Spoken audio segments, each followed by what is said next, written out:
Hello everyone. बेटा हमने last class में method of preparation of amines पढ़ा था। आज जो टॉपिक हम स्टार्ट करने वाले हैं वो है फिजिकल प्रॉपर्टीज ऑफ एमाइंस। जैसे कि आपको पता है कि फिजिकल प्रॉपर्टीज जब हम पढ़ते हैं तो हम कुछ पॉइंट्स के रिगार्डिंग हमें पढ़ते हैं यहाँ पर, और ये पॉइंट्स जो हैं आपका फिजिकल स्टेट,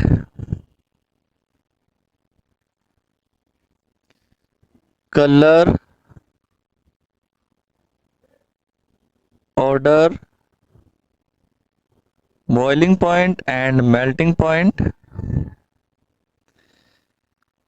देयर solubility,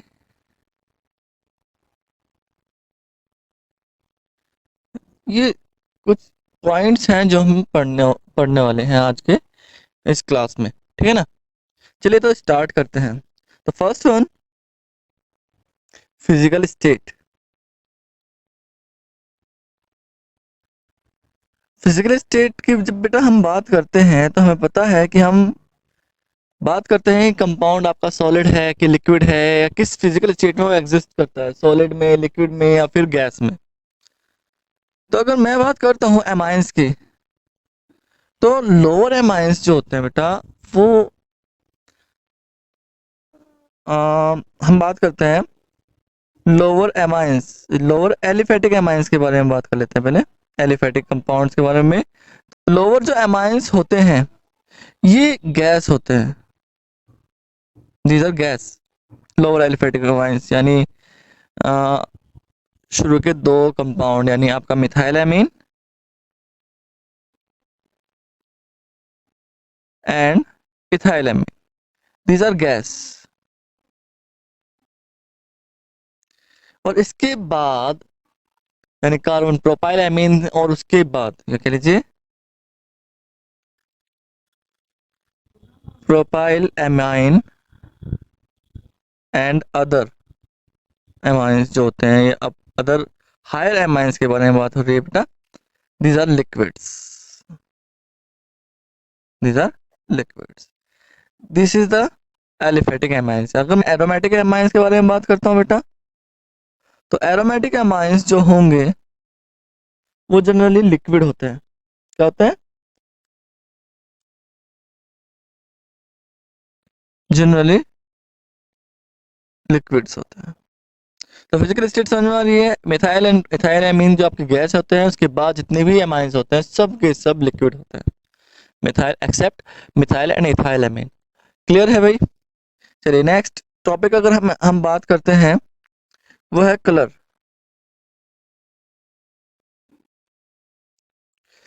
बेटा generally these are colourless compound, कह लीजिए, या फिर कह लीजिए in pure state, in pure state these are colourless. लेकिन अगर आप इसे एटमॉस्फेयर में रखोगे, एमाइंस को अगर थोड़ा सा एटमॉस्फेयर में रखोगे तो ऑक्सीडाइज्ड हो जाएंगे। ऑक्सीडाइज होने के बाद गेट सम कलर, देख सकते हो आप, यानी got some colour after getting oxidise. Oxidise होने के बाद कुछ कलर आ जाता है इन पर। अब ये कलर कुछ भी हो सकता है। यानी अगर मैं एमाइंस को एटमॉस्फेयर में रखूंगा, एटमॉस्फेयर ओपन एटमॉस्फेयर में रखूंगा, तो ये ऑक्सीडाइज्ड हो जाएंगे, और ऑक्सीडाइज होने के बाद कलरफुल कंपाउंड बनाएंगे। ओके।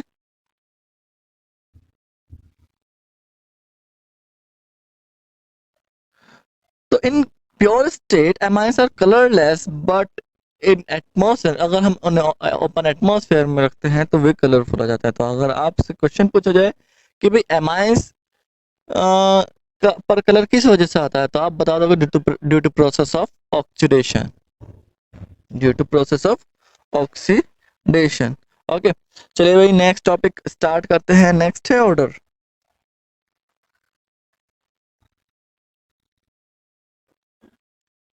ऑर्डर यानी उनकी स्मेल के बारे में बात हो रही है बेटा। तो ऑर्डर के बारे में बात करते हैं,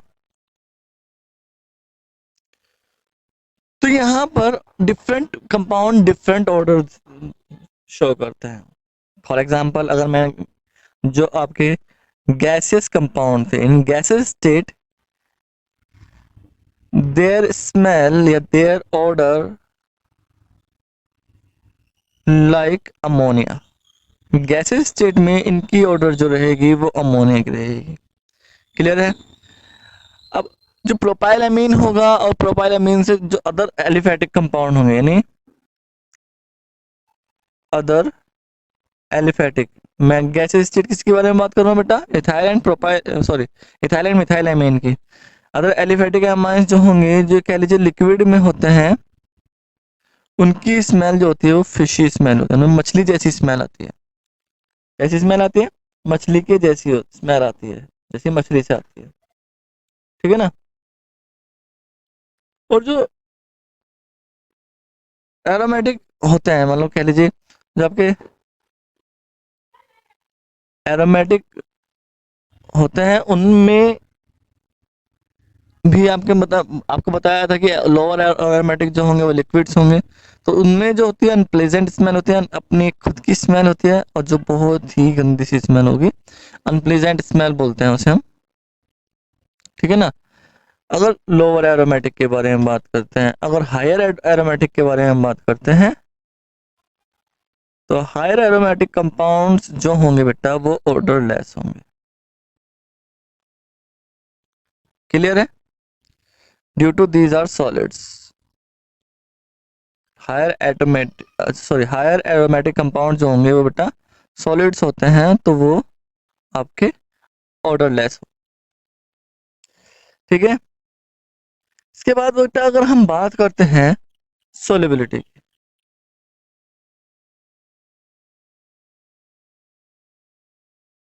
सोलिबिलिटी की बात करते हैं।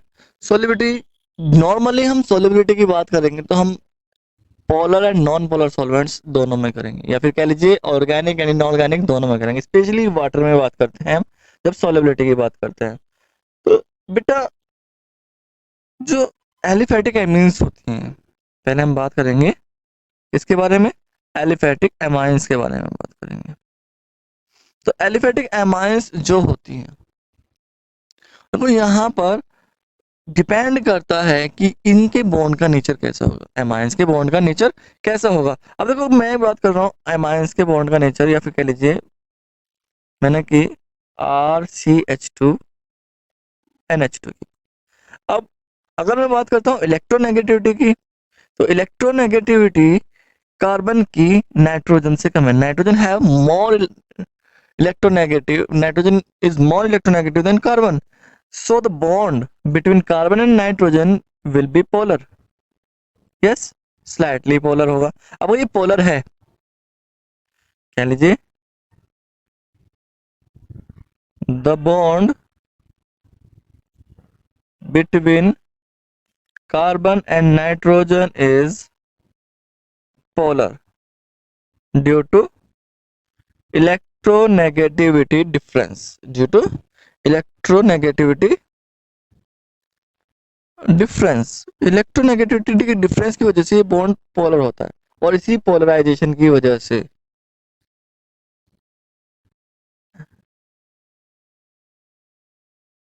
And due to this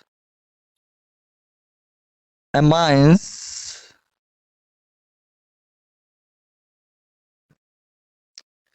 amines form amines form hydrogen bonding.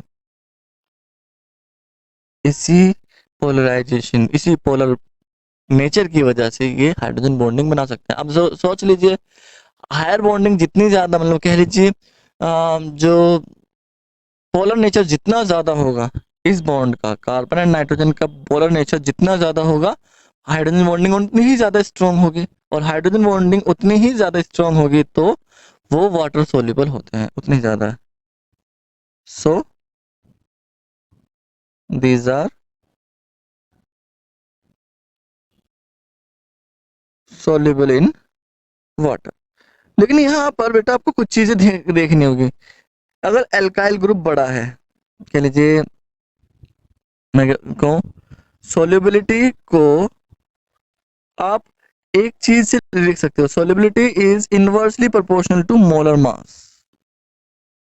एक चीज आपको ये भी याद रखना है कि मोलर मास, कंपाउंड का मोलर मास जैसे जैसे बढ़ेगा सोल्युबिलिटी वैसे वैसे डिक्रीज हो जाएगी। And the reason behind this, alkyl group का बढ़ना, एल्काइल ग्रुप बढ़ता रहेगा, पोलर नेचर घट जाएगा। एल्काइल ग्रुप जितना ज्यादा बड़ा होगा, बॉन्ड का पोलर नेचर उतना ही कम होगा।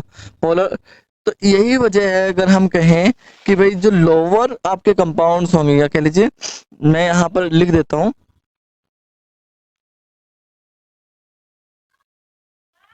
Lower amines highly soluble. Lower amines क्या होंगे? हाईली सोल्यूबल होंगे। But higher amines but on increasing molar mass solubility decrease। ये चीज क्लियर है भैया आपको? ये तो प्राइमरी एमाइंस के बारे में बात होगी। मैं अगर इस जनरली बात करूं तो ऊपर वाली जो बात हो रही है सारी प्राइमरी एमाइंस के बारे में हो रही है, कि भाई प्राइमरी एमाइंस का या फिर सभी एमाइंस के बारे में बात हो रही है, सॉरी सभी एमाइंस के बारे में यही बात हो रही है कि भाई वो सोल्यूबल होंगे। तो आपको याद रखना है कि वो लोअर एमाइंस हाईली सोल्यूबल होते हैं और higher amines are insoluble in water. और रीजन समझ में आ गया होगा आपको? तो ये इनसॉल्युबल होते हैं, कहाँ सॉल्युबल होंगे? बट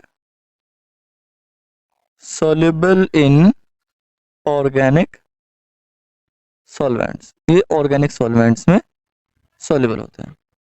अगर मैं बात करता हूँ एनिलीन की, किसकी बात करता हूँ बेटा?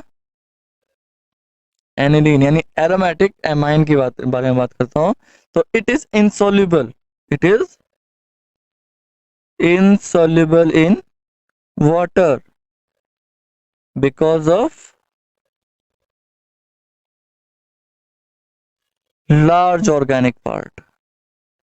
यस,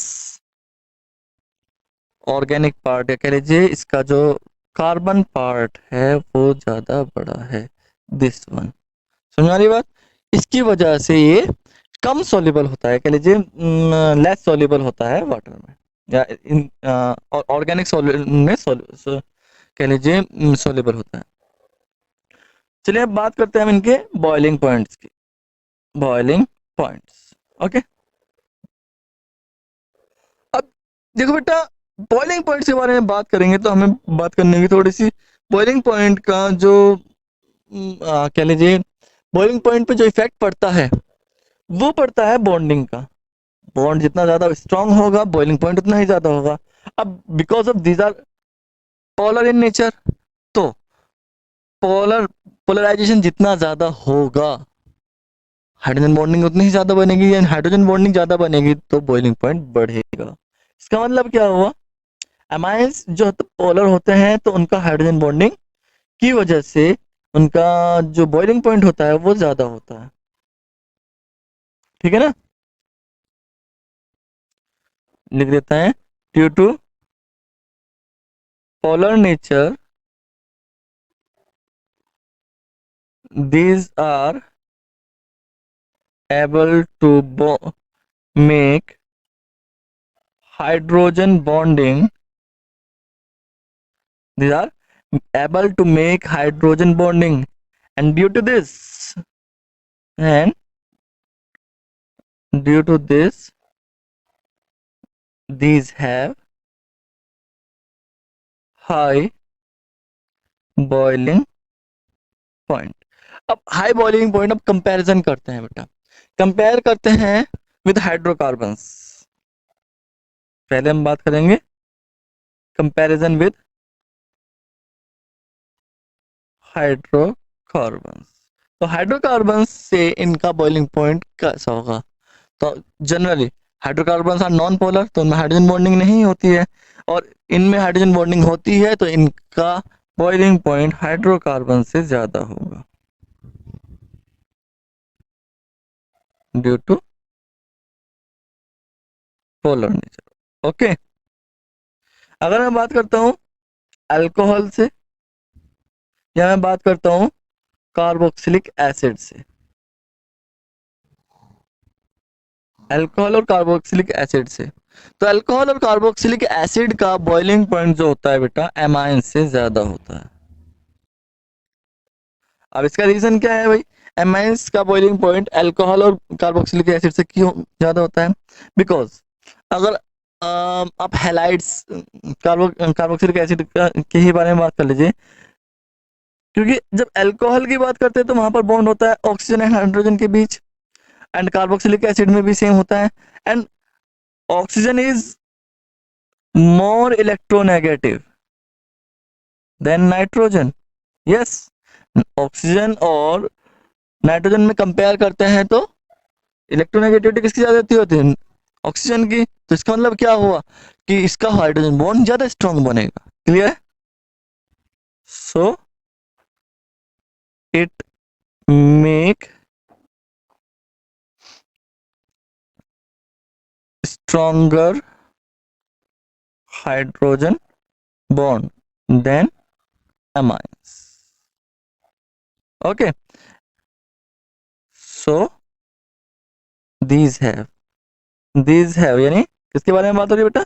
अल्कोहल एंड एसिड्स के बारे में। ओके, सो these have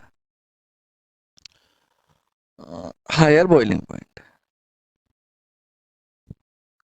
तो हाइड्रोकार्बन से ज्यादा होता है लेकिन अल्कोहल एंड आपका एसिड से कम होता है। अगर बात करता हूं मैं कंपैरिजन बिटवीन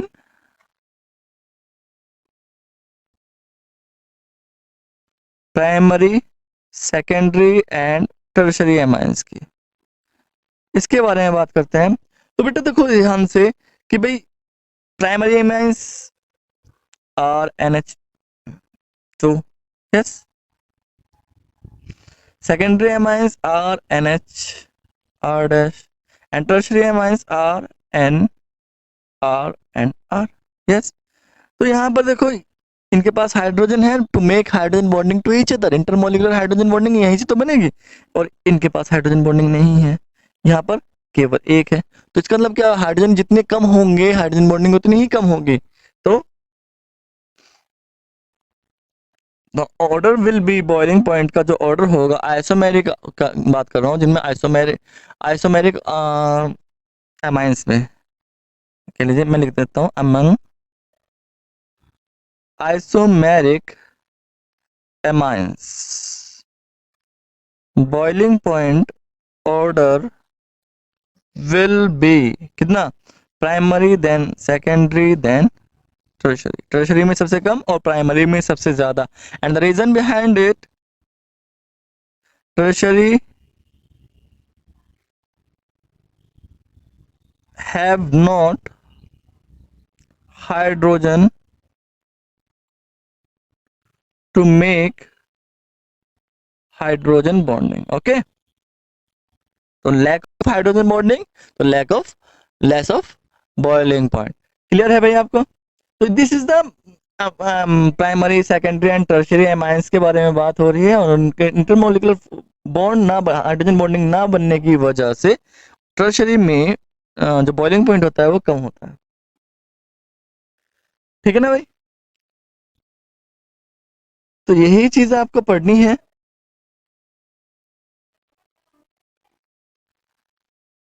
बाकी जो है हम नेक्स्ट क्लास में पढ़ेंगे। Thank you.